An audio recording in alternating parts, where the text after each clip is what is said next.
Assalamualaikum warahmatullahi wabarakatuh. Selamat malam, salam sejahtera bagi kita semua, para pemirsa dan pendengar yang saya sangat cintai. Di sini saya akan membagi berbagai pengalaman dari kehidupan saya sejak kecil sampai hari ini. Banyak sekali sebetulnya. Itu pengalaman pribadi saya. Ini saya akan menceritakan apa yang saya alami dan saya rasakan dan saya lihat.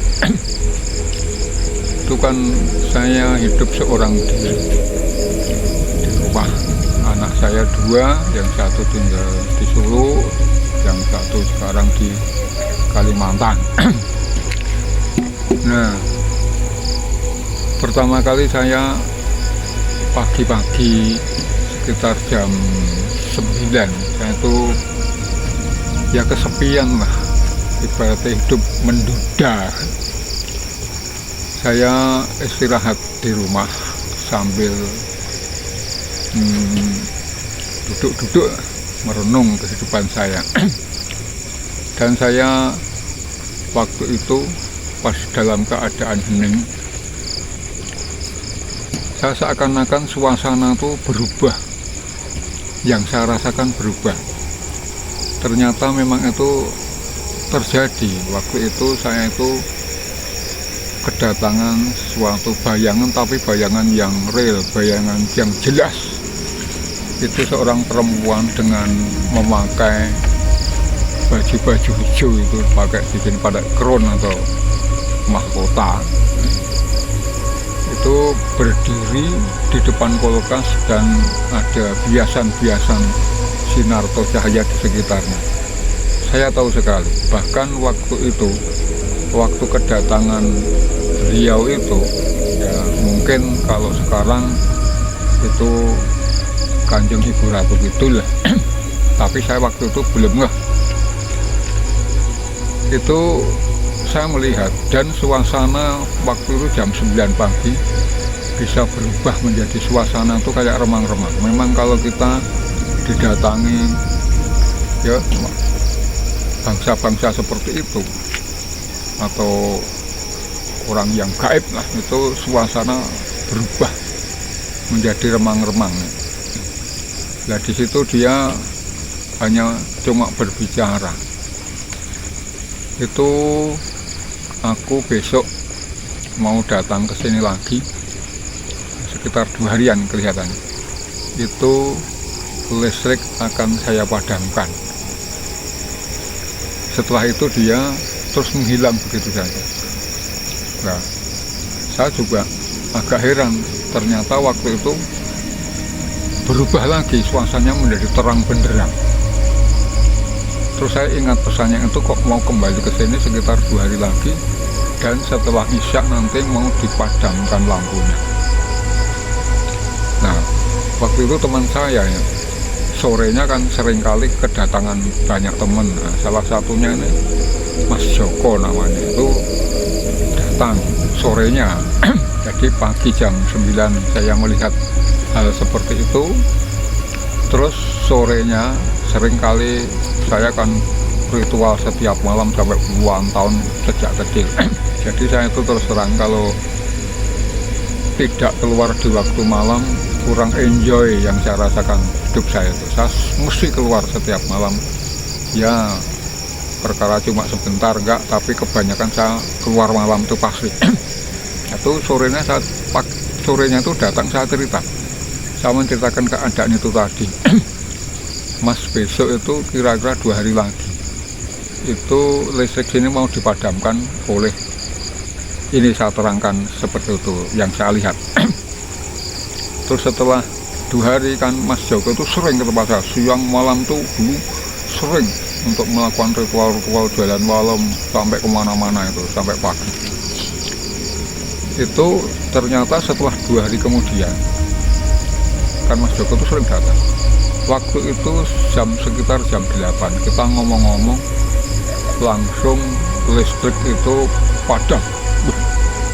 Saya kebingungan kan, Saya kebingungan waktu itu, waktu listrik padam itu saya nggak ingat. Saya menengok Loh, kanan kiri saya pada nyala semua, tapi kok tempat saya padam. Kan belakang saya ya juga ada rumah, itu salurannya lewat tempat saya, listriknya itu. Kok tempat saya padam, di situ kok enggak semua listrik nyala semua kanan kiri itu. Saya bingung kan, saya buka sekeringnya, ya enggak apa-apa, pokoknya semuanya utuh. Tapi di sini teman saya Mas Joko itu langsung mengingatkan, malah dia yang ingat. Saya waktu kejadian ini nggak ingat. Terus Mas Joko bilang, Pak, kemarin kan Bapak bilang 2 hari lagi mau dipadamkan listrik. Oh, saya sadar, saya diam sejenak dengan beliau Mas Joko itu, ngomong-ngomong panjang lebar, dia sekitar kurang lebih 5 menit lah, langsung listrik itu padam. Langsung listrik itu itu menyala, biar gitu. Wih, kok beneran seperti itu. Akhirnya selang sehari lah, itu saya pagi hari lagi, saya leyeh kalau orang Jawa bilang, namanya santai-santai di situ lagi duduk. Saya mau datang lagi, tolong minta di sini itu supaya dibersihkan, cuman gitu aja. Saya mau datang lagi, tapi sini tempat ini minta dibersihkan.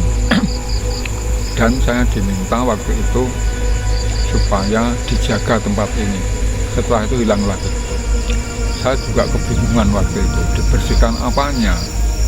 Terus Mas Joko ini juga berbicara, mungkin di sini tidak boleh, yang duduk di tempat ini tidak boleh orang-orang yang kurang bersih katanya. Terus saya, apa begitu ya Mas ya? Terus jawabnya mungkin seperti itu. Akhirnya sesudah itu kita kan biasa lagi. Terus malamnya itu saya kayak ada firasat, ada kayak mimpi tapi nggak mimpi. Malamnya itu ya mau datang lagi, terus tepat sekitar jam 11:30.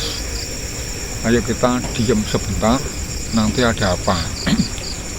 Ini benar-benar yang saya alami seperti itu.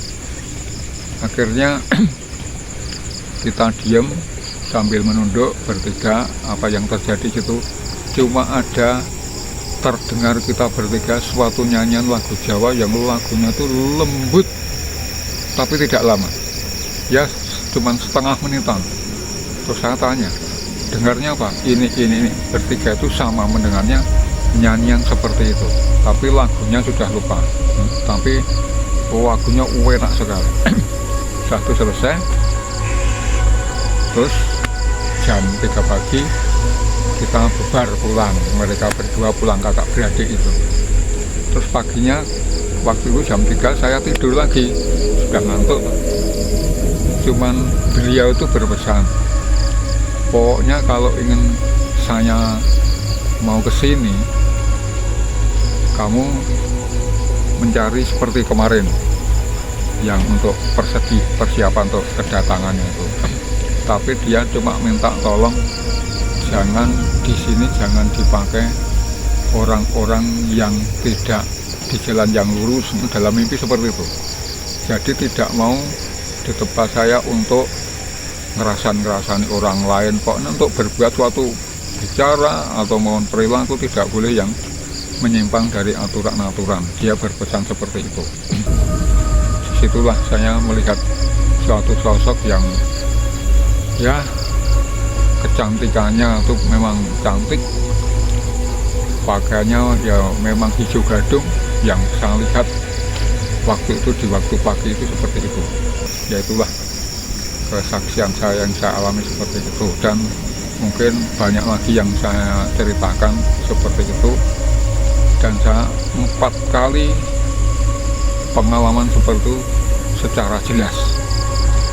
Oleh sebab itu ini hanya pengalaman pribadi, mau percaya mau tidak itu tergantung semua yang menilai. percaya tidak, monggo. Itu yang saya alami seperti itu, dan ada saksinya 2 orang. Bisa ditanya itu orang-orang itu kalau ingin bertemu kejadian ini, ingin berbicara langsung, itu ada orangnya masih sampai sekarang sering ke tempat saya. Itu sangat seperti saudara itu 2 orang itu. Itulah, semoga apa yang saya lihat dalam kesaksian saya itu ya menjadi suatu pengalaman-pengalaman hidup, karena manusia pasti punya pengalaman hidup masing-masing. Itu yang saya rasakan, saya lihat, saya alami seperti itu. Nah, sekian, terima kasih. Mungkin ada kurangnya kelebihannya, namanya saya itu juga tidak sembarangan ngomong, tidak mereka rekayasa, dan itu ada saksinya. Dan setiap kejadian-kejadian itu saya beritahukan kepada 2 orang mereka ini, mesti tahu, sering mengadakan ritual-ritual dan terjadi sesuatu, mereka semua tahu persis. Tapi saya nggak suka ngomong kemana-mana siapa nanti yang saya omongin, mungkin belum tentu orang kan percaya seperti itu. Jadi saya cuma ya dia mengurung diri di rumah sampai hari ini. Sekian, terima kasih. Assalamualaikum warahmatullahi wabarakatuh.